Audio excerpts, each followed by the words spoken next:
today. The goal of this presentation is it's really an update. So we were selected in late May.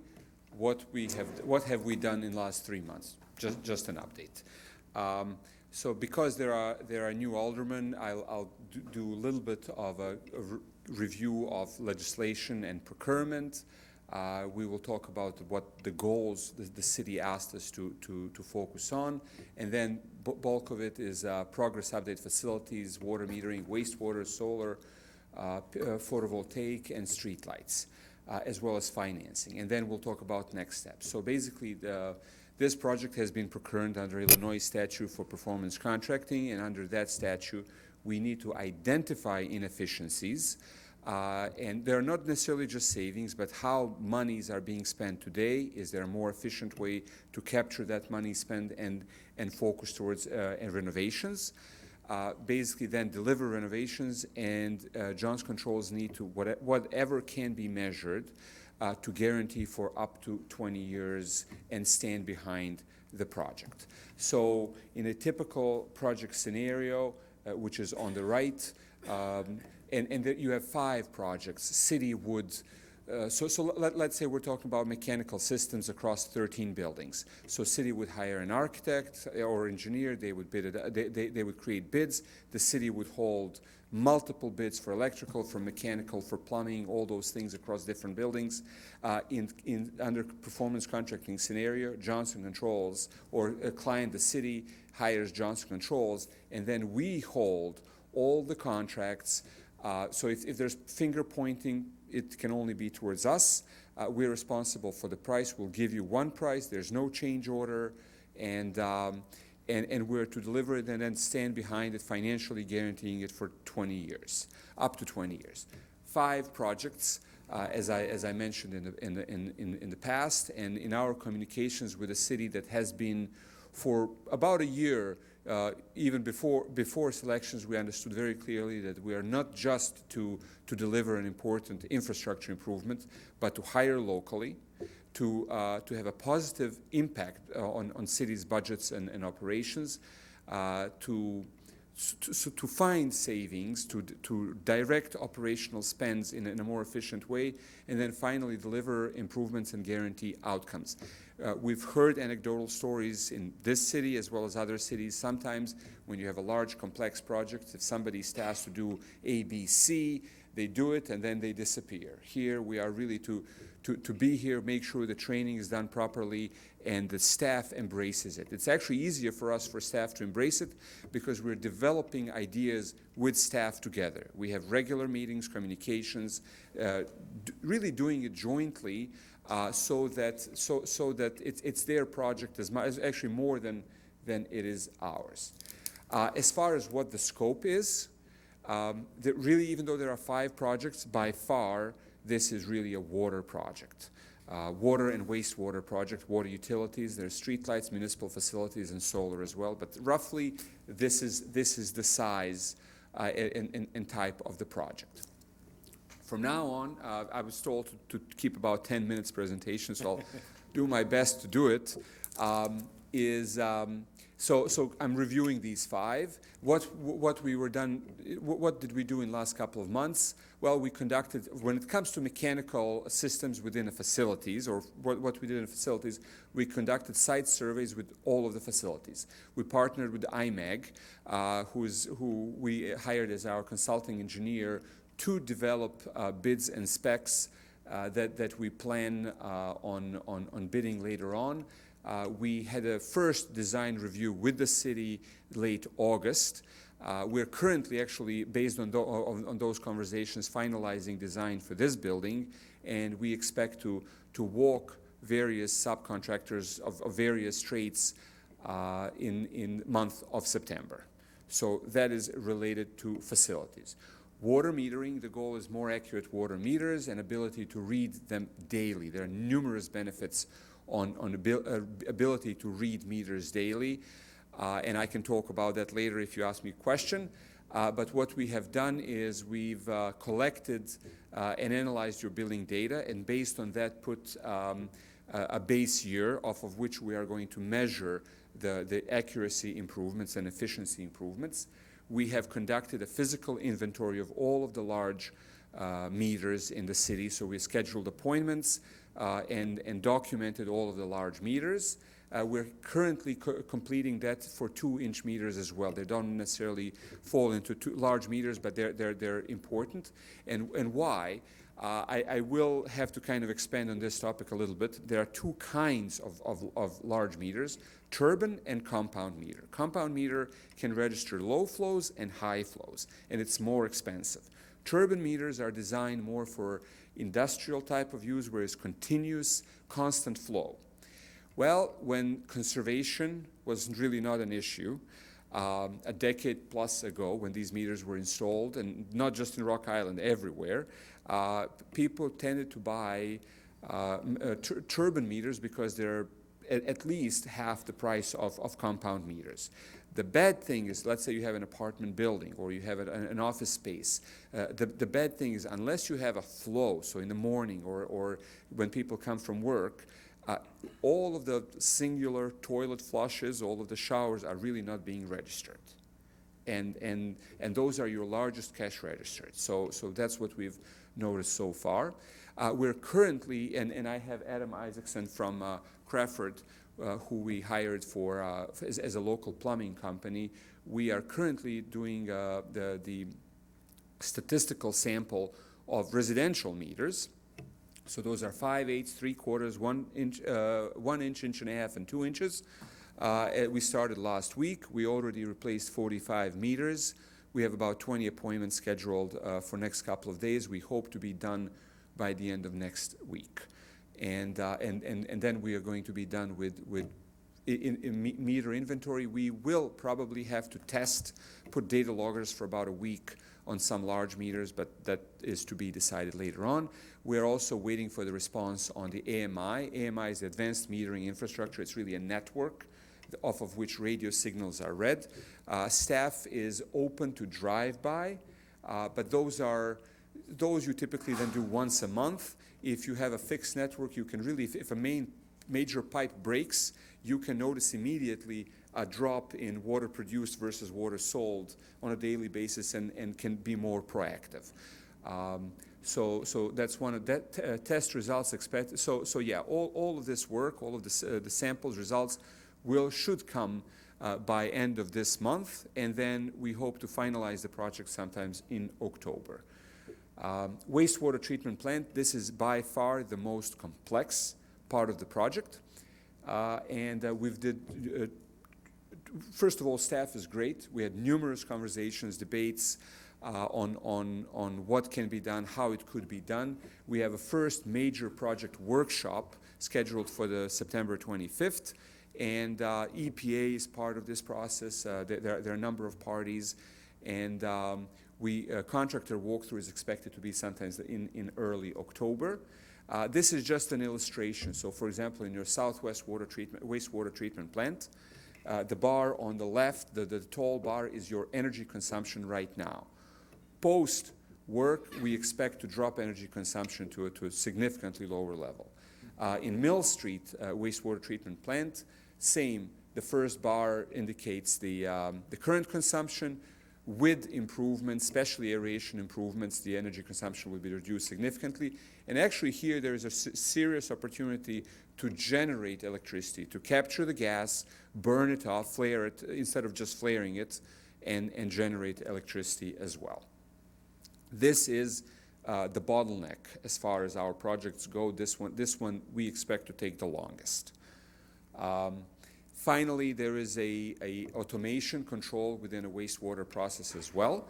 And we heard that in the past there were promises made that with improvements that were done in the past, you would no longer need to have 3 shifts as you have today. We plan to accomplish that. There's really no reason for the plants of your size to have 3 shifts. They could be done. They could be really run by a single shift, and then just automation and alarms in case it's needed. As a matter of fact, the smaller plant is already run that way. So automation is a component that we're looking for as well. Solar photovoltaic. It really depends a lot on, at least what we are doing right now is we're looking of funding. What monies we can deliver. So what we have done, Mid-American, and they were great. They're very forthcoming. They're truly a partner. We can see there's a good relationship with the city. They've provided a lot of information to us, and so we're looking at just green fields, locations where we could put a solar array on the ground. And that part of study is not complete yet, or at least we're really kind of on almost a ground level there. The problem with that concept is that cost, usually electricity generated is sold wholesale, so you're not getting as much of a revenue. If we put PV arrays on your roofs, then it's a retail rate that you are paying to Mid-American, so it's a higher rate. And what we've done, so for example, this is one of the public works facilities. We started with, okay, let's maximize how many PV panels can we put there. And then we did an analysis as far as what kind of energy consumption could be produced per site. This slide here, and it is possible that, so I've actually, because I've received some important information this afternoon, I've changed PowerPoint just a couple of hours ago, so I'm not sure what do you have, but it's very similar except for one slide. And so what we've done here is per building, I analyze consumption, so this is your annual consumption per building, solar potential, kilowatts per building, and then really just the space of the roof, and then solar potential annual kilowatt production for that capacity. So that's step number one. Then we looked at the, okay, alternative ways to fund for this project without any incentives still.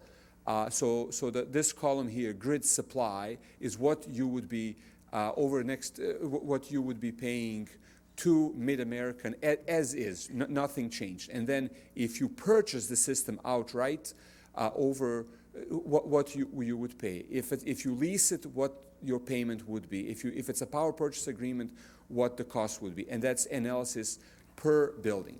I need to point out that Futures Energy's Jobs Act is oversubscribed, have been for at least a couple of months, probably actually more.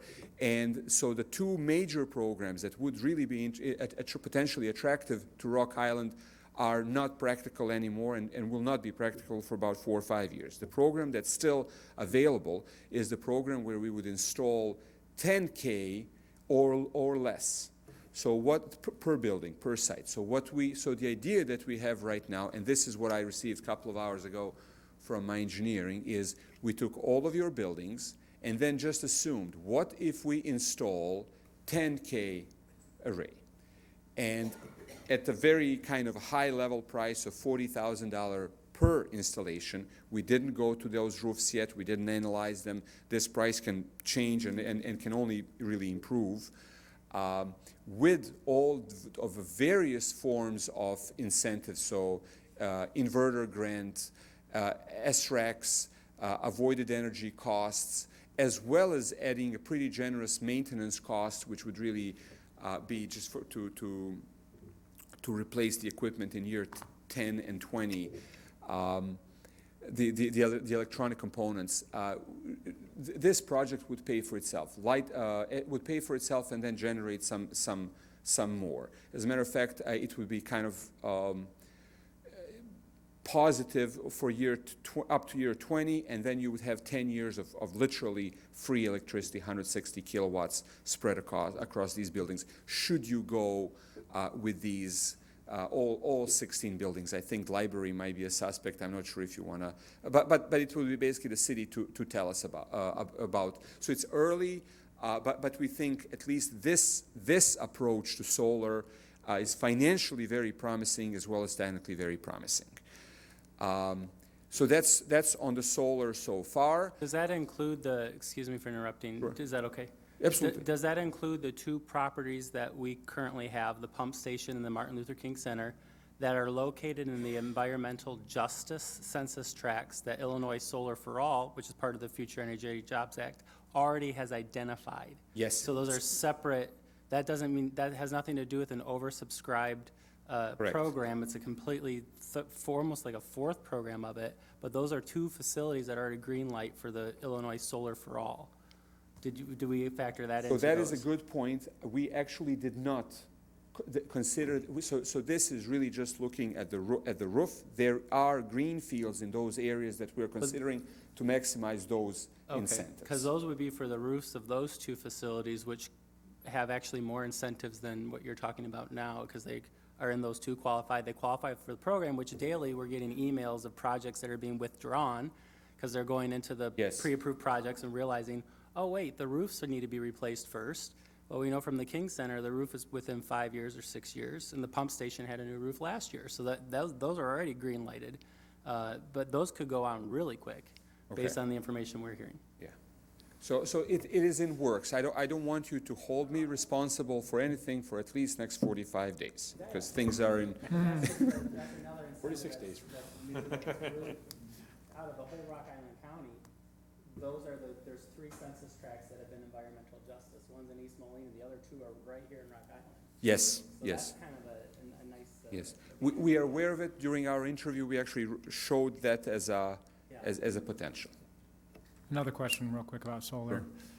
Are you doing any research, or are you considering any recommendation to the council or the city about, I'm not sure what the proper term is, but when we install a solar array on a municipal land and then residents can buy just like part, like a single panel and use electricity that they purchase or lease through the city that way to offset their own personal electrical use? So that, and actually you could, yes, that's the community solar, and that's these incentives are to be worked out, are kind of difficult to get. Sure. Is it, I don't need any specifics, just, is that a part of what may be recommended as well? Yes, Okay. yes, we're considering that still. There are still some remote possibilities, but yes, there are possibilities. Thank you. How big is a 10 kilowatt system for those of us that don't know? Space-wise, Times 80, I honestly don't know that. I'm not an engineer. a lot of space would be for those big projects. For 10K, no, that's, I'm sorry, the big projects you're talking about, 10 megawatts, is that the? oh no, these are, so we are looking for the payback. And if we design a large one, that means it's a wholesale cost, which means it's probably a low payback. So we're trying to capture the incentives in order to make, and we would encourage you to engage us on details. I am not an engineer dealing with this problem, but, you know. Thank you. Street lighting. So really the goal here is to reduce cost, energy cost, lower operating expenditures of relamping, as well as just improve the quality of lights. We have done a full survey of all of your indoor lighting, as well as the street lighting. We're currently working with Mid-American on the of the ownership. There are a number of streetlights that you're paying lease for, and there might be some benefits of considering ownership, but it's very nebulous still. We also have with your staff some scope adjustments as far as what product they would prefer, design features and things like that. We plan to have a big workshop, kind of hopefully finalizing or fine-tuning all those by September 24th. We've also been in contact, in communication with Stephanie because of the financing. Johnson Controls does not make any money on financing, but it is in our interest to help our clients get the best interest rates possible. So we worked with Stephanie. We had a conference call as late as Friday of last week, considering different options. At this point, she's considering a leasing, but she is reaching to her bond counsel. So that is a debate as well. In the last couple of weeks, interest rates dropped significantly. And so there's a good story for Rock Island on a financial aspect there. Last slide, timeline. So we were selected in the very late May. Entire month of June and July, we spent a lot of time really data gathering from various aspects of city as well as Mid-American. Mike Bartels was very helpful there in getting the data. Really, junk in, junk out kind of a deal. So we needed to capture good quality, and so there was a lot of back and forth. We've done a large meter inventory, and really what we've been doing month of July and will be doing throughout September is site surveys, scope reviews, and approvals, and then for next probably 10 days, residential meter random sample study. Why I asked Adam from Crawford to come is, especially when it comes to these residential, so there's a random 100 meters. And it's possible that you may get a call, question, what is this, who are they, things like that. So we just wanted you to be aware of that. Month of October is when things should be coming in, and we are hopeful that the month of October we can start putting the project together, identifying savings, benefits, which we already have good ideas about, but the costs we really are, there are no cost analysis at this point. And then we're hopeful that in the month of November, we could be in front of you with the contract proposal as well as the financing. And post that, project should last 12 to 18 months, depending on what. So for example, water meters should probably be about 12 months. Wastewater is the longest one because of all the EPA approvals. That's 18 months, not of actual work, but of all the prep work. Also some manufacturing takes up to six months. Mechanical work on facilities should be relatively quick, 2-3 months, but we would do it twice, once for the winter equipment, once for the summer equipment, so we would kind of have 2 bursts of work. And then relamping should be fairly simple, actually as well, depending on the path we take with solar, that should be actually very simple installing and straightforward. With that, are there any questions? Just for clarity, on the slide that said street lighting, Yes? it also talks on, I have a printout of it, your slide, about upgrading facilities and indoor lighting Correct. also, is that correct? Yes, we are to relamp indoor facilities as well. I realize that's a much smaller, I mean, we're disturbing all the savings, office but- work, it's entering all the facilities, doing the work. We do it regularly. We have a team. Some 10+ years ago, Johnson Controls bought one of the largest lighting contractors in the country, and we've been ever since doing this work in-house, all of the engineering, project management, so we know how to do it. thank you. You're welcome. 2 questions. Does Johnson Controls utilize project labor agreements, or have you had any experience using PLAs for all of the subcontracting that you'll be doing as part of this? So I am not a project manager, but I would say yes. Okay. So the one that we definitely will is prevailing wage. Sure. And then whatever else, we know that Rock Island is a strong union town, so at this point, that's our preference on every project. We're following a lot of guidance and coaching as far as preferences, who did a good job locally from the city staff. Obviously, everything is bid. So did I answer your question? Yeah, Okay. that's fine. Second, hydroelectric dam. The city has a hydroelectric dam. I understand that that's not a part of this project. No. Once 18 months from now, when we get to that point, is there an opportunity to extend this to have Johnson Controls look into the hydroelectric dam? So as a matter of fact, we've already identified, and that is normal. Yeah. When we start digging, we find things, oh my God, you don't really need this, but this you really need. So our project and scope is somewhat flexible and fluid. We are We haven't been asked to, and obviously we are judged by will it pay for itself. Right. Yeah. So right now there's actually a component that we thought that has a relatively slow payback that was not in the original scope that we thought is $500,000 in cost, and maybe we could absorb it. I just got a numbers today that we expect actually $1.5 million in cost. So those are the things that are. Yeah. Yeah, maybe I'm over answering it, but in general we are open, but we kind of have these 5 tracks that we Oh, would yeah, like. and that's good. I mean, let's get some good stuff going, and then we can start tinkering with the weird stuff. So, always happy to turn over any rock that we can find, you know? Yeah.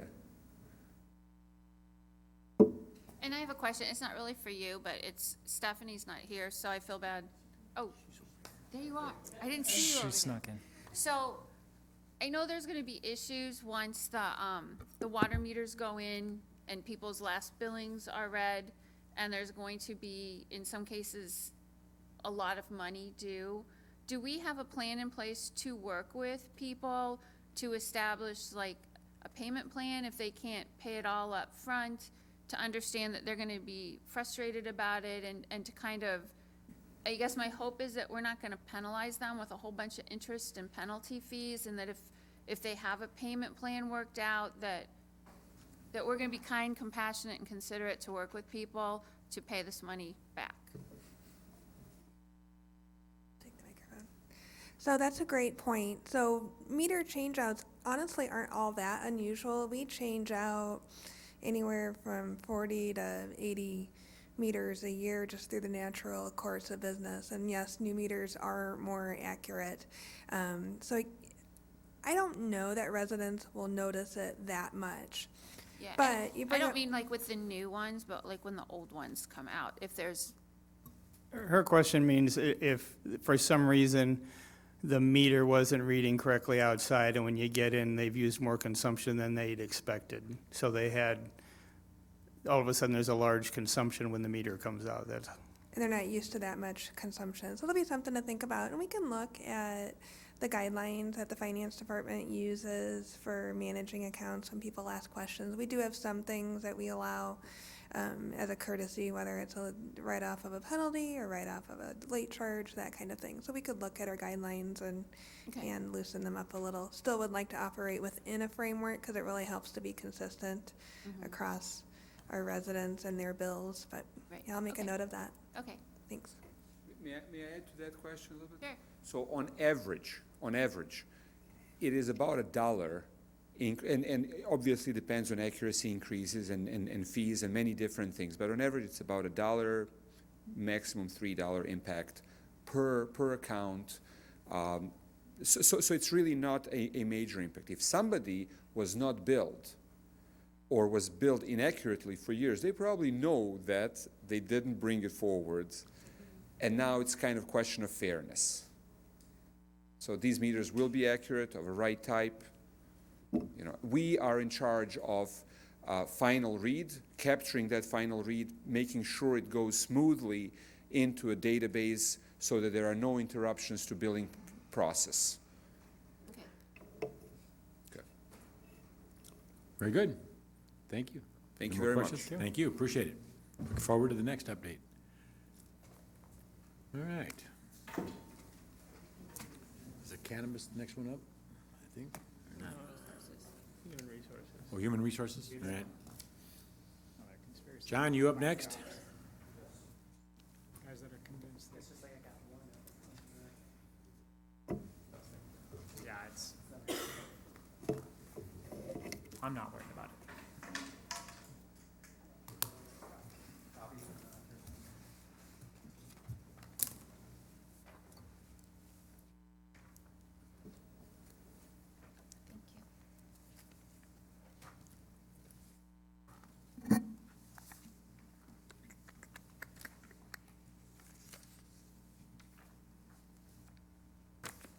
Thank you.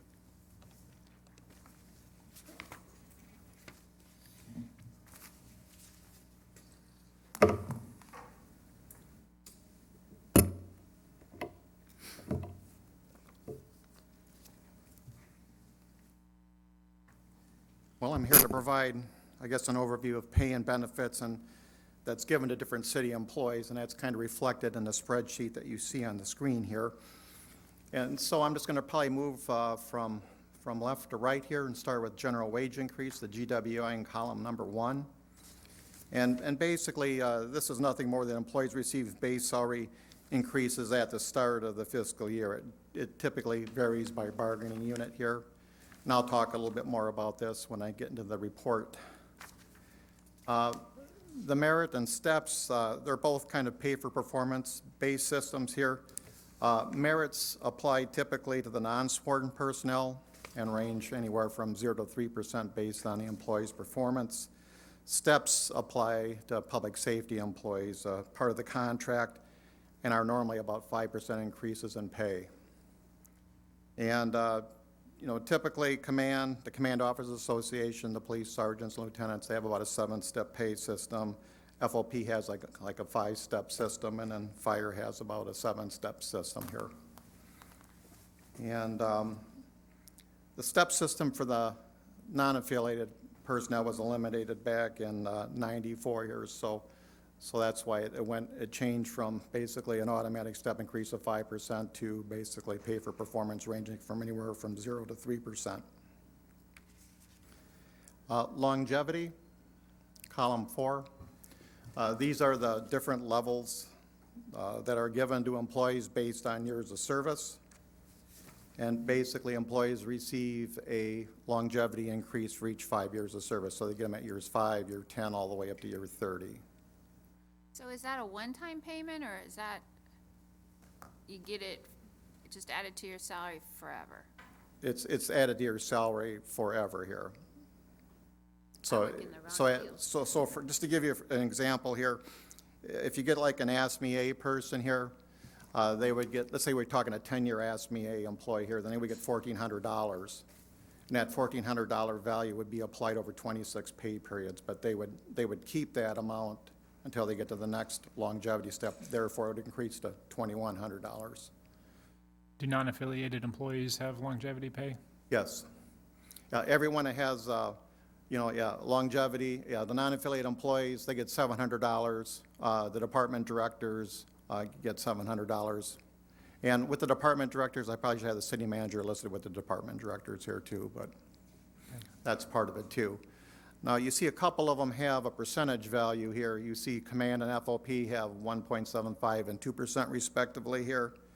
And so that's based on their base wage. And so on average, I would say someone, let's say a police officer who gets 2% at 10 years would be 4% of their base salary.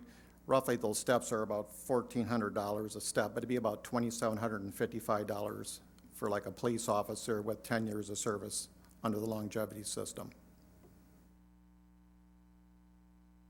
Okay. Car allowance, that strictly applies to the department directors as well as the city manager. Just to give a little bit of history here, prior to the car allowance, department directors and the city manager were given an actual city vehicle to use. And it had some restrictions here. I mean, you had to drive within town. Your wife or other people in your household couldn't drive it here. And so to get out from under the cost of having more fleet to maintain and cars to buy here, we moved to a car allowance. It originally started out about $350, and that was back in April of 2003, but at some point it was increased to $400 per month, so it's roughly $4,800 a year. That's what it is currently. And do department managers then still check out a city vehicle for out-of-town travel? They do not. They're required to use their vehicle. That's why they're paid the car allowance. Now, if it's any other employee, yes, they can check out a city vehicle, but department directors got to take their own vehicle, pay their own gas, insurance, repairs, and all that. That's part of what they do. Okay, looking at column 6, it's the 457 contribution here. We have a deferred compensation plan here. It allows people to set money aside on a deferred basis, and they're able to pay taxes on it when they withdraw it here. But basically, everyone's eligible to participate in ICMA's 457 plan. But department directors do receive 5% of their salary as part of their compensation through this plan here, and that would include the city manager here too. So That 5% would basically include base wages and any type of longevity here. What is a 457 plan? It's a deferred compensation plan. Is that a retirement account? What is deferred? What does that mean? Well, it's an investment tool where people can put money aside, and then they can take it out on a pre-tax basis when they become, older. As they get older here, they It's can do similar that. to a 401K. It's kind of along that lines here, too. So it's kind of another retirement. It could be potentially viewed as that here. Okay. And only city manager and department directors have that? Well, everyone's eligible to use the 457 plan, so they could take money out of their check on a pre-tax Right, basis just like and a invest it 401K. into, mutual funds and however else they want to do it here. But department directors and the city manager are the only people that get a direct contribution from the city as part of their pay. Yeah, why? Just a little bit of history here. I know when John Phillips was the city manager here, he had that set up in his account that way here, but as an incentive, to have employees or department directors stay, and you're getting some compression of some of the upper ends of the salaries with some of the, the contracts and all that. It was a way to reward department directors here, so it was put into place for them, and I'd have to go back and look at how many years ago it was, but it's been a while. The longevity pay plus this is to keep staff, I'm sorry? incentivize staff to stay. Turn on your radio or your thingy. To incentivize staff to stay? Well, it was given as an incentive to help, department directors to stay here and continue working here. If I remember, Oh, go ahead. No, you go ahead. if I remember correctly, the police chief at the time left, and they took a look at the director's salaries, and they were much less than the similar communities in our area here. So they decided to do the deferred comp. It's not, you don't pay retirement or anything on it, right, John? Because it comes out pre-tax. Right, there's So no, it's, there's so no. it's cheaper than adding to the salary, and that's why it was done that way. There's no payroll taken out of, payroll taxes on that? No, it's pre-tax. It goes in pre-tax, and when it's taken out, that's when it's taxed. But Randy's right, it was a result of Chief Anthony Scott leaving here at the time, and that's when it kind of went into play here. So basically, you get a general wage increase every year, you get a merit increase or a step increase, and you get longevity for 5, 10, 15 years, and you get a pension, and you get probably one of the most generous health plans I've ever seen in my life. All for just being a city employee. Well, certain city employees. No, they all get that. COA and FOP don't have merit, right? Isn't that They what get the? step. Okay, yeah, So I'm using step as a merit. sure. Yeah, so the step takes you from the bottom of the pay scale to the top of the pay scale, and so does the merit. So Right, the sworn officers get there faster than I was just going non-sworn. off the check marks, but yeah, you're right. Are you looking for an answer? I didn't, No, I'm just, Just making a point. yeah, I'm I hear what making you're a point saying. because I'm blown away and shocked. Yep. I was too when I especially know. took office. But it is, and I don't like this answer, but it's typical of municipalities. And so it is typical. Yeah, I mean, So all you're of this, saying this is commonplace throughout our adjacent communities as well? Interesting enough, I was actually just talked to an. we're cheap in comparison to our neighbors. That's exactly it. I talked to, I was down at the district this weekend and ran into, by coincidence, a former Rock Island police officer, now is at Milan. And he left, there was more money in Milan than here. Milan's got more crew members for their street repair team, and they're, what, a quarter of the size of us? Less than that. So we did, Population of Milan is. when we went into contract negotiations this year, we did talk about longevity, and if we wanted that to be part of negotiations, and the council at the time did not want to go down that road, so that was something we did talk about. It is frustrating. It's not typical. I mean, outside municipalities, it's not typical. I mean, seriously, I work in the private sector. I get none of that. Have you ever talked to a union rep? No, and no. You might consider it.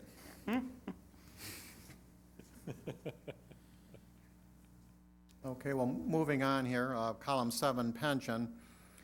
Basically, the non-sworn employees participate in RMF, and so you're going to see the 8.99%. That's going to be for the non-sworn people. So you see ASME A, ASME B, UAW, UAW is also part of IMRF, non-affiliated department directors are under that. The sworn, well, let me back up a second. The 8.99% it fluctuates from year to year. So if I remember correctly, IMRF is pretty well funded for the city of Rock Island. It's probably the 80–90% range here of funding. But right now, the employees always put 4.5% in here. So that's the employee contribution every paycheck here. That's what the current employer one is here. I know for 2020, it's bumping up a little bit more than that, in the 9% range here. So does that also include the 9.91% that the police officers are required to put in for the FOP and COA? No, that would be just strictly the employer's contribution here. What you're seeing for command and FOP is the 8.39%. That's the employer contribution, and as you mentioned, Alderman Poulos, that the employee contributes 9.91%. So that's solely the employer contribution. And for fire, you can see it's the 20.33%, and basically the employee contributes 9.45% here. And police and fire so much higher than the other ones because of the unfunded liabilities and the state laws? This is just the number for the current pension funding here. If it had the unfunded amounts here,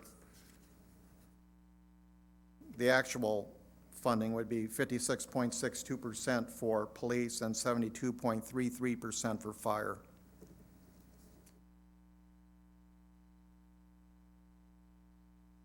Man, wish that would have been funded a couple decades ago. Before I was born. Thanks a lot. Okay, and health, everyone's eligible for the health plan provided they work a minimum of 30 hours per week. And right now, the premium split at 77-23% between the employer-employee. And kind of, I've mentioned down below kind of what the employer contributions are. And you can see for a single, it's $5,816. For a double, it's $11,633. That would be like a husband and wife. Employee and child or children is $11,052. And for family, it's $16,230. Right now, this fluctuates from month to month, but right now, the plan has about 378 employees and retirees with about 585 dependents, so we have about 963 total lives. And for 2019, it's budgeted at $6.28 million for expenditures here. And just some of the other smaller benefits, I mean. Hey, John, I want to go back because you wrote this in your report, and I wanted you to kind of at least lift it up. You have a concern about this healthcare fund. For the year fiscal year 2020, there's an increase of about 10%. That's what's initially budgeted here. Which means we'll probably most likely run a deficit in that fund. Well, right now, getting a little ahead of me, Alderman Geenan, but right now we have about a $2.1 million budget surplus. So we're kind of fine, but we've been losing money the last 3 years, which I'll address here in a few minutes here. But my concern is we're moving in the wrong direction. And I suspect the actuary is reviewing these numbers right now, and I figure I put in conservative figures here. I'm assuming it's going to be lower here by the time the budget and the premiums are developed for 2020. And that's a decision that's going to have to be made by the joint administrative? Okay. No, that's determined by the actuary here. So, I mean, we don't get in arguments about what the proper level of funding, because that was a problem in the past. Any change to the health care plan or premiums is by that committee? The benefits are, Okay. but the premium levels are set by the actuary. Okay. Is that a recent update from last year or 2 years ago or something like that, or has that been the case for a while now? The actuary making that decision and not. That's part of the joint administration agreement here, okay. Is that, the actuary develops these numbers. I mean, HR provides the initial numbers because we know what the contracts are going to be. We do our own estimating on costs and all that. And he just kind of massages those numbers and gives us final numbers here. And for the new alderman here, how long have we been operating as a joint administrative committee with an expired date? It's been expired since 2013, so yeah, about 6 years. And I'll talk about that in a couple minutes here too. But some of the other benefits that employees pay, if you look like at, I guess, note number 9, some of our employees do receive like a shoe and boot allowance. ASME A gets $120, and ASME B, that just implies the inspectors here, like that are up in the community and economic development. And COA gets a tennis shoe allowance of $150 annually here. There's also on number 10, note 10, city-paid fitness memberships.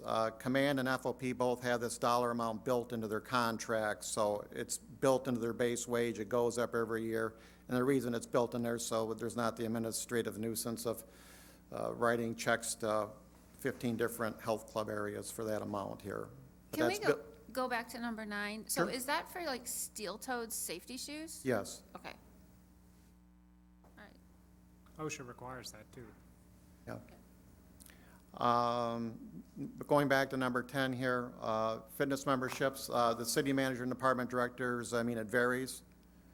I know my membership at the YWCA is like $185 a year, and it varies by where department directors select they want to go, so, So it's not a stipend, it's just we'll pay the bill. yes. Okay, going down to 11 here, city-paid clothing allowance here. It's pretty much citywide. ASME A has a uniform service. ASME B, the inspectors get $200 for pants, basically. FOP is a uniform service, and they get $700 for plainclothes officers that are detectives, and then command is $750 for the plainclothes people. IAFF gets $350. That's kind of built into their base wages, so that number has grown over the years. It's kind of similar here to like the paid fitness membership, the COA and FOP. UAW has a couple of people that receive the uniform allowance, and that's their maintenance worker and security page. And basically, the fire chief, assistant fire chief, and police chief get $285. That's been in place since before my time, so. Any question on the various types of compensation that different employees or employee groups receive? Okay.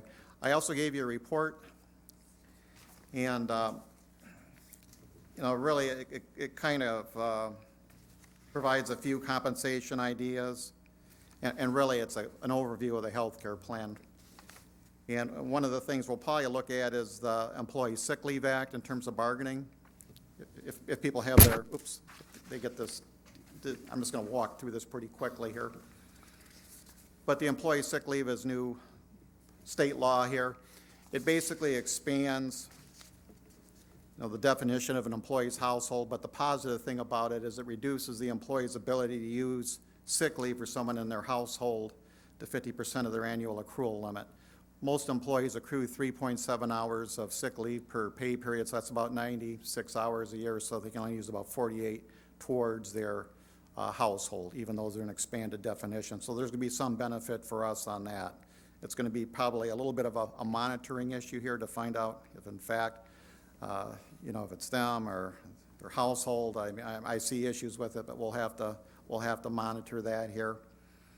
And You guys, sorry, but do you operate off of like paid time off, or do you get sick leave and vacation time? you get sick leave and vacation time.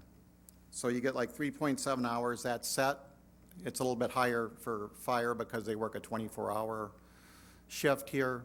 And vacation varies by contract, but it also varies by your years of service here. So usually 0 through 6 years, you get 2 weeks, 7 to like 15 years, you get 3 weeks, and 16 years plus, you get 4 weeks here.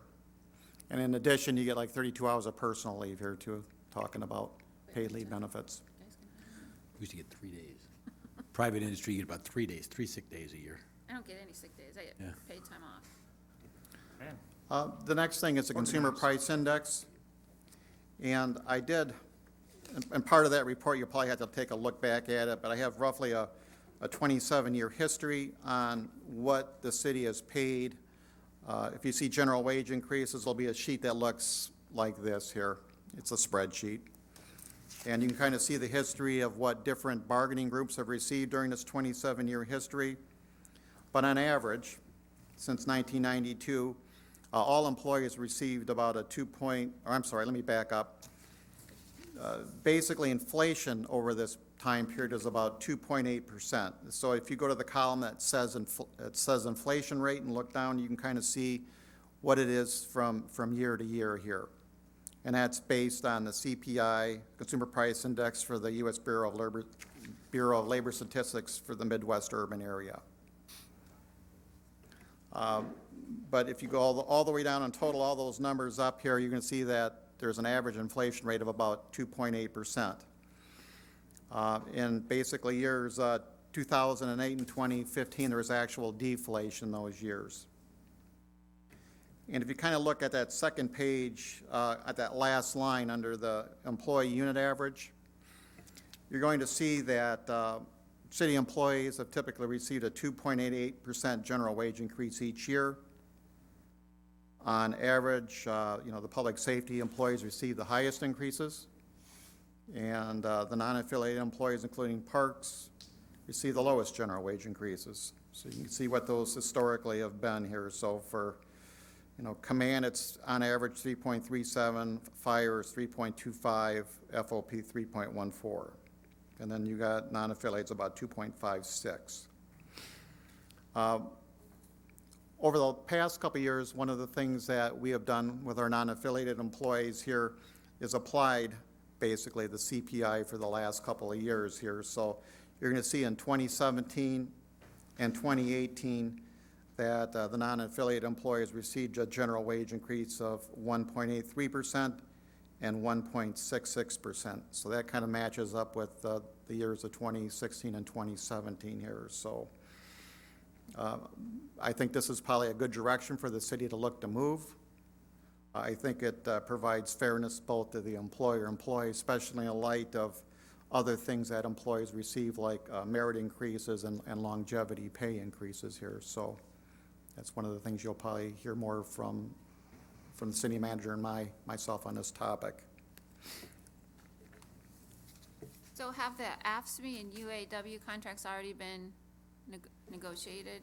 No, they're coming up this fall. Both the contract, all three of the contracts expire this year, if you look at that last line here. So you can kind of see that they were backloaded. We came off a 5-year contract, and you're going to see for ASBA and ASBB and UW, they all got 3% in 2019 here. But this is the last year of a 5-year contract. So coming up here in executive session, we'll come to you and get council's guidance on how you want to proceed. Same thing we did with police and fire. Okay, point C is kind of the step system and merit. And I'm really going to talk about the non-sworn because a lot of these monies are typically built into the sworn contracts, and that's going to be pretty hard to remove here. But I want to talk real briefly about the pay-for-performance system here. And, when this new system was developed, I mean, City Council had the ability to determine the pay-for-performance funding here for it. So they could either set it by a dollar value. I know in the past it's been decreased 50%. So instead of being funded from 0 to 3%, it was funded from 0 to 1.5% here. So that's something that we may want to take a look at in our contracts, or just have it based on whatever the City Council elects that it can give to employee groups here, but we'll have to negotiate over that topic area. Okay. And the last thing is the joint administration agreement. As Alderman Geena noted here, that the agreement's been expired. It's been expired since 2013 here. And I guess from the employer's perspective, I sit on the committee as a management representative, but one of the big drawbacks that I see with the joint administration agreement, it requires consensus agreement. which makes it, almost impossible to get any meaningful changes done to the healthcare plan. So, I mean, we pretty much have had the same healthcare benefits since 2005. And just to give you a little bit of a history, I'll ask you to take a look at, basically the income statement that I sent out here. But if you look at the retained earnings line, which is, it'll say retained earnings ending line. It's kind of almost towards the bottom of the document here. But you're going to see that in basically March 31st of 2005, that the fund was operating at a deficit of about $478,000 here. And during that year, there were a number of plan design changes made, and I'm not going to describe them all. They're all kind of contained in this the paragraph here. But we done things like created an in-network deductibles, increased maximum out-of-pockets, surgery outside the network, some co-pays and all that. So we did a lot of these changes in plan design, but in exchange for these plan design changes, what the city agreed to do is pay 77% of the healthcare premium. It used to be a 70-30 split. The employer now paid 77 and the employees paid 23 to get these changes here. But there was positive financial results, which happened thereafter here. You're going to see that the fund deficit, was eliminated in the following year. And then basically it's been pretty profitable since 2006 through 2015. So you can kind of see that how the numbers have gone up over the years here. But the high point was looking at this in December 2015 when it had about a $3.805 million surplus. But since then, I mean, we've lost about $1.7 million over the last 3 years. Now, part of this was a plan reduction here, just not to carry so much fund balance here.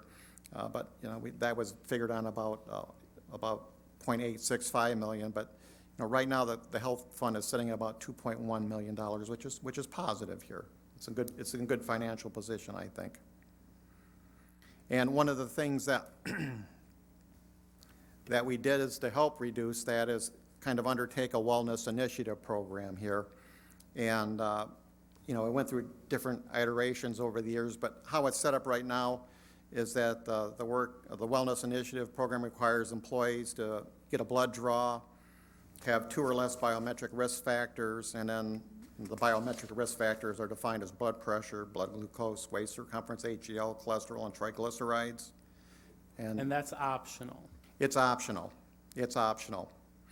And so if you look at the next document I have is the Wellness Initiative Program here, you're going to see that we've had this program in effect since fiscal year 2011 and 2012. It's currently, in existence this year. It gives basically $25 off per pay period for any employees that voluntarily do this program here. So Just when you gave the numbers before about 900 and some lives on the plan, this is only for employees, not the spouses or the dependents on the plan. correct, it's just employees. But there's just one premium paid for the employee here. But the cost of the Wellness Initiative Program over this time period, this 8-year time period, has been about $936,000 here. And I know there was some controversy, I think about a year or two ago over this, because the city has gotten no break on this here. But, if we did, paying at our normal 77-23 split here, the city should have had, about $3.1 million less in expenditures than it actually, paid. But the city never took advantage of that here. How many actual employees do we have? I mean, the reason I ask is because only 253 are participating. Roughly, we have 386 that are in a plan. I'd say full-time, roughly about 400 people. But we have full and part-time people here. That would probably put us in an area of about 630, 40, with all the seasonal hirings and that go on throughout the year here. Alderman Swanson, you're making a good point. Dylan and I, who serve on the Joint Administrative Committee, they talked about this, right? A carrot or a stick approach. There are employees that are not choosing to opt in on this wellness benefit because they're probably not well, or they're choosing not to. Right. They don't want the city tracking how they're doing. So do we do this as an incentive, or do we do this as a preventative measure? So I think that's a discussion, but again, as John is pointing out, to get consensus among 7 different groups that have a say, and it has to be total unanimous for any change, is extremely difficult. So the employee gets, for participating, they get Money off. $25 off their premium, Correct. It's about $650 a and then year. those who choose not to participate or who don't improve, then their rates go up, Their rates stay the same.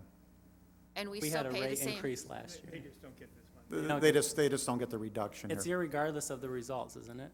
You get the benefit only, okay, you have to You participate. got to and- pass. So they get the reduction, and then the city has to pick it up? Yep. And so then the people who choose not to do it, they don't have to pay extra because they're probably not going, I'm sorry, but that's all wrong. That's the carrot and stick approach, and that's what the discussion has been. Yeah, I mean, the stick approach was discussed this year during the joint, during our last healthcare plan. It's one of the recommendation sets that one of the subcommittees worked on here, and it was soundly, at our last healthcare planning meeting, we talked about implementing a carrot approach instead of, you get the $25 reduction. If you don't participate, you pay $25 more. And that kind of goes against this whole sense of what wellness is. It's about preventative, so 10 years down the line, we have lower rates because we have healthier employees because we're encouraging wellness. I But mean, now, yeah, so you To me, can, that $25 is a gift. Here, go to the gym, and I'm gonna gift you $25. And if you choose not, and it's not gonna save me any money, I'm just giving it to you as a gift. And if you choose not to go to the gym and not to participate in things, oh, well, it doesn't really matter, you just don't get the gift. well, and sometimes though, when you're participating in it, so we had a couple employees that, oh my goodness, we discovered there's actually a heart issue or there's some health issues because of participating and doing some blood work. So it's a way to help Oh, reduce costs in the long run. But I hear what you're saying, they decide each year, right? The Joint Administrative Committee decides if they're gonna offer a wellness benefit. I mean, I get that down the road, it saves us money by keeping people healthier and alleviating problems. I don't understand why there is zero benefit to the city. Well, there are benefits to the city, because if you have healthier employees, you have fewer people calling in sick, they're not paying as much in overtime to cover minimum manpower staffing, you just don't see that on this report. And there's fewer claims Because we're catching the for health issues. the health insurance. Because So we're catching health issues. if more of our employees are healthy, theoretically, they don't use the insurance as much because they don't need to have surgeries or therapy or whatever, Oh, no, right? I totally, I mean, as a fitness instructor, I totally Yeah. get it. So it's saving the city money. I mean, have we seen a decrease in, well, I guess, how can you quantify that? Have we seen a correlation between participation in the wellness program and lowered cost associated to people? I guess it's in its infancy. How long has this thing been going on for? Well, it's been going on for around 8 years here. It started in 2011, 2012. Are you able to track or quantify, however you do it in your wizardry HR world, to show that we are not having as much healthcare expenses because people are living more healthy lives by participating in the wellness program? Well, looking at your next sheet here, I think there's some positive to that here. If you look at our premiums over the last, from 2012 to 2017, it says the employer premium rates. If you look at the rates starting in 2012 and compare them against 13, 14, 15, 16, and 17, you're going to see them all around, the 202, 191, 199, 190, 201 for a single. Tim, can you go to the next slide? Yeah, what am I looking at?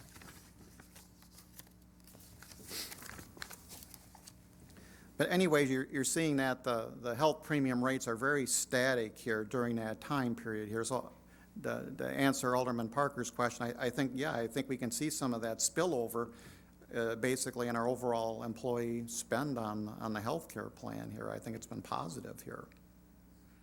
So we're saving money by participating in, or by agreeing to the wellness, because the city has a vote on the JAA as well.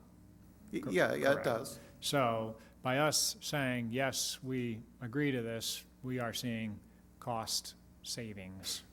We have, but we're starting to see an upward push on our rates here. If you start looking at, 2018 and 2019 of what our rates are, you're starting to see a push upwards here. And like I said earlier, I already have budgeted 10.6% into the budgets for 2020. So my concern, we're starting to see an upward trend of higher premiums coupled with a decrease in our fund balance. And by our financial policies, we're required to keep 25 to 50% of our operating costs in that. And what I'm looking at already is about 31% for next year. So we're, if we get below that, then we're going to have to, increase medical trend plus whatever it takes us to get to that 25% minimum under the fund balance policy, and that's my concern, and I guess that's kind of the comment here. Right, and so the employer and the employees will be having to contribute more to the fund to maintain the balance, Correct. both. Because we have more, our premiums are going up because of why? Do we know why our premiums are going up? Or is there an increased number of use? Is there an increased number of like really expensive procedures that are being used?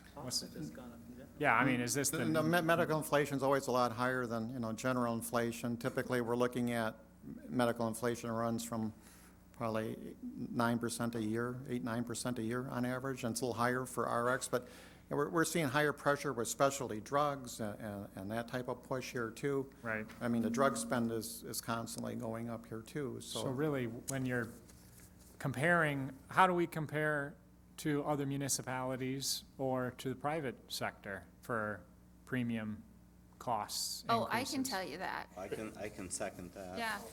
So premium-wise, I pay almost $200 a month. My deductible is $3,500. And then that's before the insurance pays anything. And then my co-insurance are 20 to 25%. My prescription drugs are $10 to $15. So I'll tell you what, I really hope the city employees appreciate the healthcare plan they have, because nobody, and I mean nobody in the private sector, has anything close to this. No, I'm not talking about that. I'm saying the difference in premium rates from year to year. How does the city of Rock Island's premium rates change, the change in premium rates per year compared to our neighboring municipalities, to the private sector change in premium rates across the years? Okay. Well, I did a review. We did kind of a survey in advance of bargaining, so I can tell you what the comparables are for like police and fire are. And I can ship you that spreadsheet if you want to take a look at it. But I mean, I'll be honest with you, we're kind of the middle, we're probably pretty average in that group comparison here. I mean, there's things that we're very high on here. Trying to remember what the survey showed. I mean, the co-pays for drugs, the deductibles, I mean, city's way above average. Where it's kind of about the same. Most of the employers that I saw was about an 80-20 split on premium versus 80-20 for the employee premium. So it depends. I mean, I had to go back and look at the survey here, but there was a survey done about a year ago. Okay, that's, So we've got again, I'm still asking for, is our health insurance getting more expensive at a faster or slower rate than our neighboring communities and or private sector? I don't know the answer. I mean, we to don't, that. yeah, he'll have to get that, but, so we still need to get to the marijuana? Have we talked enough about Into the weed. the healthcare here, or John could come back at a different time, or? Well, I guess, so this hasn't changed since 2005? Yeah, I mean, the last sheet of that attachment shows what the, kind of the overview of the summary plan is here. It's been unchanged since Have 2005. a hope of it changing? Well, that's So That's- all 7 entities have to agree to change. There's 2 members from each entity on there, so it's a pretty big committee. Alderman Geedon's on it, so. Oh. I mean, not very active in So it. then it's not gonna change. You could abandon, you could abandon that committee. It won't see a radical change. I spoke to them last year and talked about the importance of making changes, and, Yeah, I mean, they're not likely to make any I mean, drastic I guess changes. I just feel that looking at our city finances and our budget, it would be really nice if we had some internal partners to help us. I mean, we're all trying very hard to reduce expenses. The council's taken a reduction in expenses. We're leading by example. And I guess I kind of feel like perhaps the city employees could be better stewards of the city and help us out during times of struggle, so that when we can get out of this struggle, then everybody can benefit, city employees and the citizens. And I guess I just I would, am shocked. Yeah, so- I would suggest that, again, our employees do the same job that our neighboring municipalities' employees do for a lot less money. I'm talking about partnering with RACA. I could care less I know, but what my, anybody else but does. my point is, I mean, we should be cautious when suggesting that our employees are not being partners with us when they're getting paid less than our neighboring communities pay their employees, when they have less benefits than our neighbors.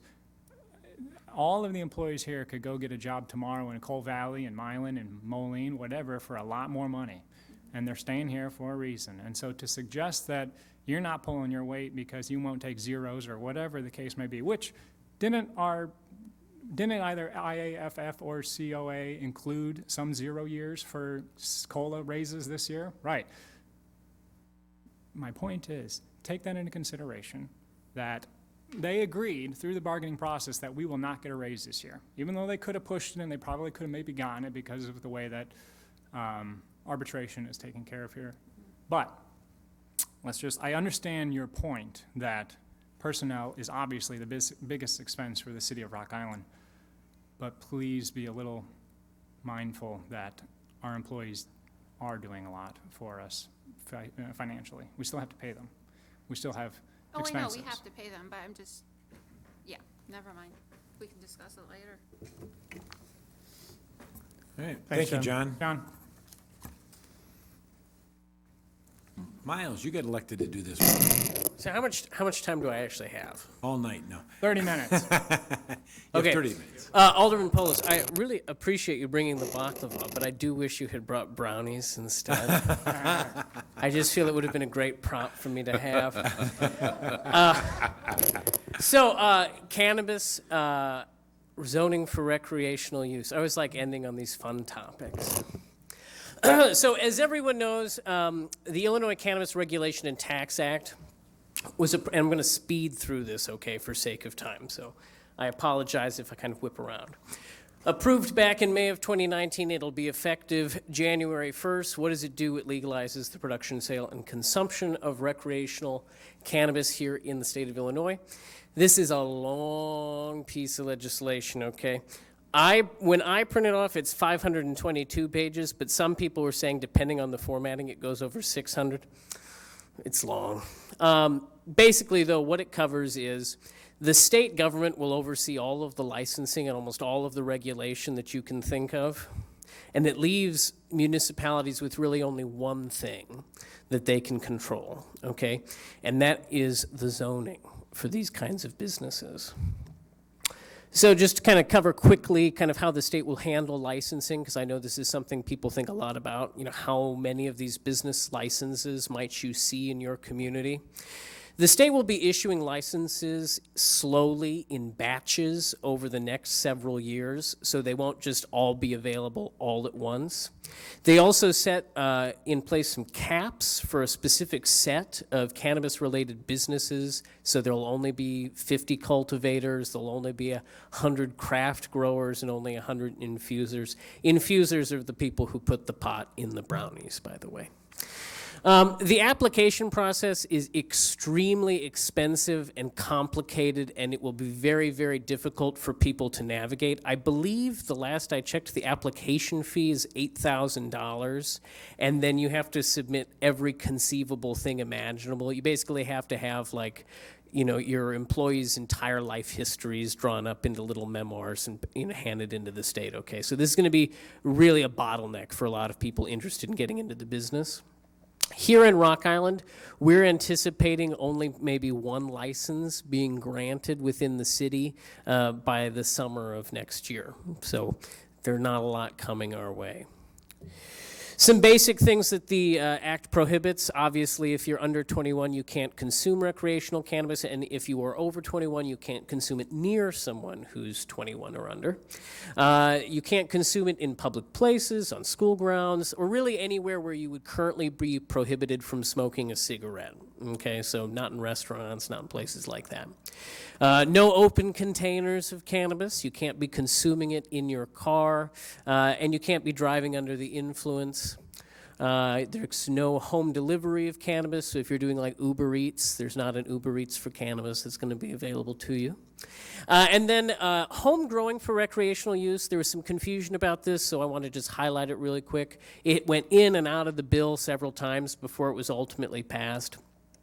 People with medical cannabis licenses can grow a certain amount of cannabis on their own property, but people who just want to grow it for recreational purposes are not allowed to do so. Okay, so no one will be able to grow this stuff in their backyard just for their own fun time, happy use. So what are cities allowed to do? Again, the Act is quite restrictive in what cities are able to regulate, okay?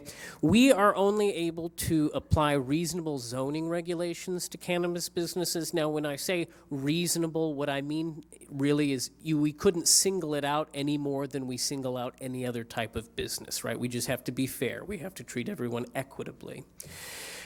Cities are allowed to require that every single business go through a special use permitting process. We are not suggesting that we do that. Cities may also impose a 3% sales tax on cannabis. We should probably do that. Big cautionary note here, though.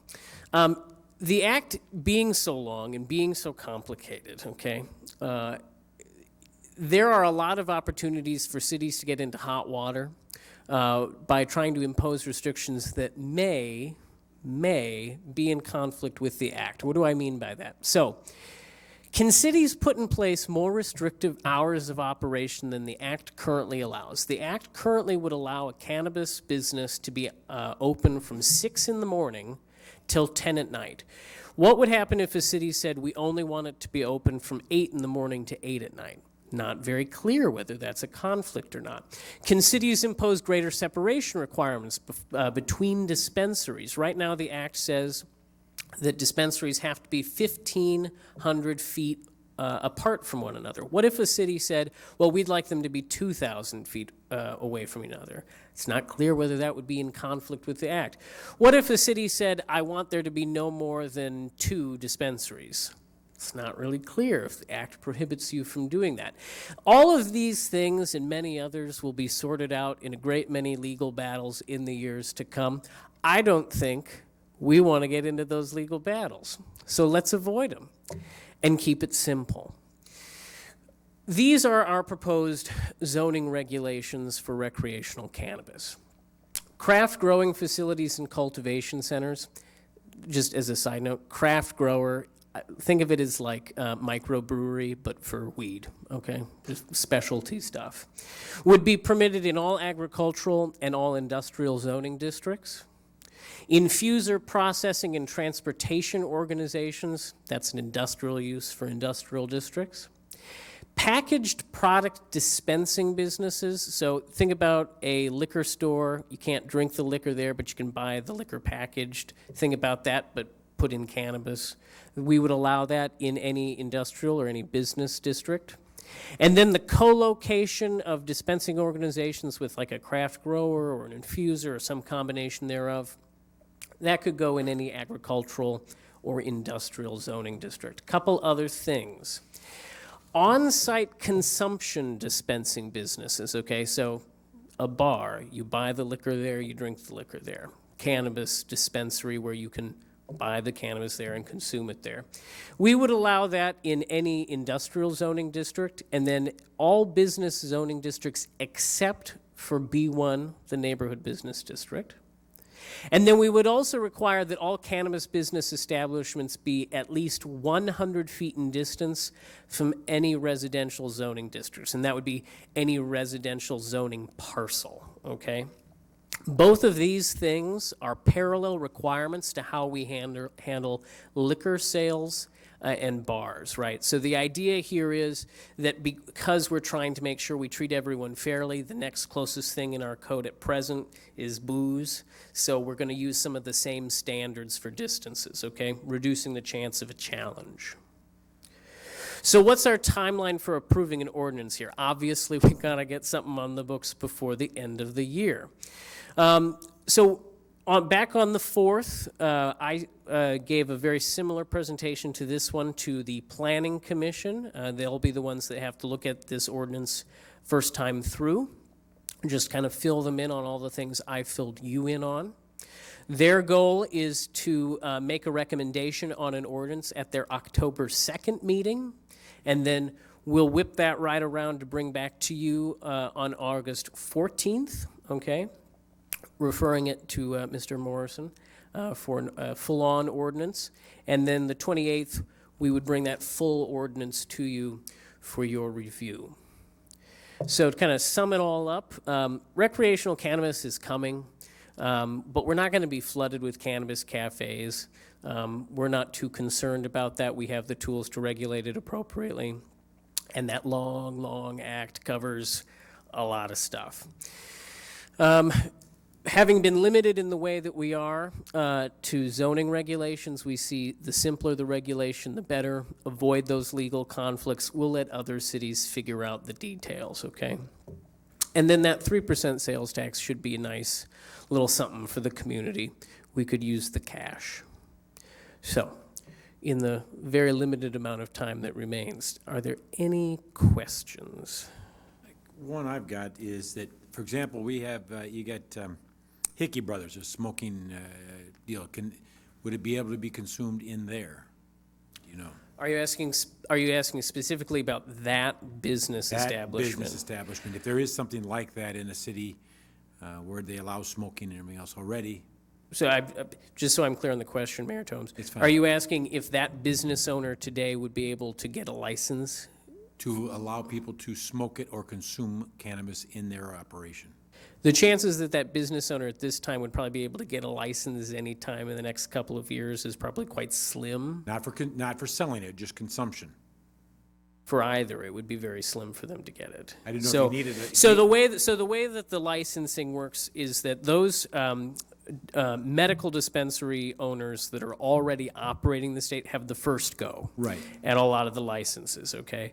So and again, because of that process being as expensive and complicated as it is, I would assume, based on what I know, that most of the people or most of the entities, I would say, who are going to be able to get a license are actually larger, almost, I would say, corporate cannabis players. So it's not very likely that any of our local business owners, like the owner of Hickey Brothers, is really going to be able to get into the cannabis market anytime soon. Now, I understand the market and license for selling recreational. I'm Right. talking about consuming. Do you need to have a, He's do you asking need if to you have a have to have special license. license just to allow people to consume cannabis within your business for businesses that currently allow people to smoke cigarettes in their business? See the city attorney reaching. No, I for was his- gonna say that was the question. I think I was just trying to clarify that was the question is, I think, as soon as January 1 rolls around, can a place that allows individuals to smoke at their location without any further The steps? VFW hall, if we Got had a it. VFW hall that allows smoking inside, could somebody go into a VFW hall where they currently allow you to smoke cigarettes and light up? That does, I mean. Those are fun hypotheticals. Yeah, no, Mr. Morrison and I need to look at that more closely because there are some provisions in the act that like prohibit you from consuming it in public, but there are questions about what counts as public. So for Going to example, Theo's like- and eating a couple gummy bears. Right, like are certain business establishments public or not? You Right, know, if and you it's a could end up- private club, is it Right. public or not? Right, you could end up with somebody saying, hey, well, it's not open to the public anymore, I sell memberships for $5 a piece, and this is a club now, and so. Yeah, you- that's, you know. that's a very good question. Dave, you and I should look at that a little And that's more gonna be closely. something, I think that you're right as far as the litigation goes for most of it, because of the slow expansion, we'll have some time, not have growing pains. But this particular issue, I think, you know, and I'm sure in the 500+ pages, we may find our answer, but I think that could be a place where people say, hey, it's a club, I'm just inviting Yeah, I people mean, over to the club. the simple solution to that would be that we just prohibit the consumption in any business which does not also sell it or does not have a cannabis license. I don't necessarily like that idea. I think that an establishment like Hickey Brothers, where you can currently smoke cigarettes, if they're not selling cannabis, why not be able to consume it, right? That's my own personal opinion, but I think it would be helpful for people that, I mean, I've gotten a flood of people reaching out to me interested in opening some sort of cannabis-related industry business in Rock Island, and everybody's looking for guidance. That one specifically, I know, is something that I've been asked about directly. If we can get some sort of an opinion to help guide people so that January 1st, if they are ready, and we believe that understanding that we're not their attorney and they should probably consult with their own legal counsel and all those things that you have to include, right? But having some sort of guidance that we And I think bet, this might be okay. on September 18th through the 21st up in Chicago, I'm going to be up at the IML conference, and I bet you there's going to be a lot of talk. And so I will be able, True. yeah, right. There are going to be sessions and a lot of talk up there between, I'm sure they'll have somebody from the AG's office and other places that are giving advisory opinions, and I'd be happy, probably would be in a better position to answer those questions after we've had, 100 lawyers and city administrators sit around and talk about it. Hopefully we are. Yeah, and later this month, I will be at the American Planning Association Illinois chapter conference, so I intend to ask a few questions of my peers about this as well. The problem is that it's just very complicated and happening quite quickly, so there just hasn't been time for people to get through some of these more detailed questions. We would want to include that in our ordinance, though, so. Yeah. Any kind of marijuana use would be in this ordinance. What about two other things? And I'm just going to you because you're the one that's here, and I suspect you might be the one most well-versed in reading this 522-page act. Oh, I've committed the entire thing to memory. It's a good subject to be familiar with. But, so what about an infuser that does not grow or cultivate? I guess this is getting really specific, but what if I own a bakery and Right. I usually sell cupcakes, and I don't want to grow weed, I don't want to cultivate weed, I just want to buy Right. weed from the dispensary down the street. Can I go down to the dispensary, buy the weed there, bring it to my business, and cook it into my cupcakes? Is that Right, so what What's you'd that? be, so you would be buying your, So then you would become a you'd be distributor. buying your cannabis from like a craft grower or a cultivator. It Right. would be brought to you by a transporter, and then you would be the infuser. So that would Does he count not as then being become an a infuser. distributor? Yeah, so then what the infuser would be doing is selling it to a dispensary. Yeah, you can't. Or you So would then the cupcake co-locate. place would have to be a dispensary because they're That's selling right. products that have THC in it. Right, and so that's why the act has this whole concept of the co-location. Right, and I'm guessing that folks that spend $8,000 on an application process are gonna defend that fairly significantly and pretty strongly. If Yeah. somebody says, I'm gonna go buy it from you and open up a mom and pop bakery, I'm guessing that's gonna get shut down. That's- Again, and the $8,000 is just the application fee. So you have to Centralized. Oh, no, submit right, right. a ton of other stuff. I mean, in practical terms, you're looking at tens of thousands of dollars just to get through the Right. application No, yeah. process. I So didn't, my question was whether that would require a license, but I understand now that it probably All does. of it. All right, All of and it then licensed. last question, and this isn't exactly zoning related, but I believe that there's some sort of special state fund that revenue from the taxes is going to fund to help out areas that have been disproportionately affected by the war on drugs or something to that effect, right? Have you read about this? Yeah, there's something like that. To be honest with you, I haven't looked very closely at it, given Has anybody in our, its lack of zoning implications. who in our CED, or, I mean, that, I believe that we have some census tracts in Rock Island that could benefit. So you would like to know a little bit more about how we might take advantage of that? If I'm getting money from the state, yeah, I want to figure out how we can take advantage of. 30% from that the they're state. collecting, they've got different pots that goes into paying past bills, Right. doing different things. And one of those pots supposedly, Supposedly is to be like a grant for communities that have been disproportionately affected by the war on drugs, which, again, census tracts in our city Right. have been affected. We can look into that, though I do want to just point out, and I say this as someone who's within bureaucracy myself. A lot of the issues that seem to be coming up are the lack of internal infrastructure for the administration of some of these things that the act has Shocking, created, right? shocking. So like in a slightly different context, like we're going to have like infused baked goods on the market, but the state does not yet have standards for what like safe levels of THC in a brownie would be. Like an ABV for And- alcohol. Right, so like our health inspector is not sure how to inspect these things because the state has not yet come up with standards for it. So for programs like the ones you're describing, a similar problem will likely take place where it will be a long time before the internal infrastructure of administration for those things is actually fully up and running. But So- it would be great if we could have a list, understanding the qualification, a list of things that we're going to use that money for, and here's all the projects that we want to do it from. And the minute that the state says, all right, we got our stuff sorted out, here's our application, state, pay for repairing 11th Street, or whatever the case may be, right? Okay, perhaps the finance director and CED can kind of sort things out. Figure Bring out money what- from the what state. kind Let's of make sure things we're ready there for might it. be Well, available. I got two comments, or one Yes. That's comment all I question, is that the application, I know that the medical marijuana police will get the first license. Correct. The other ones, I think, apply for the next round, you apply in October for then to be awarded in June or whatever it is.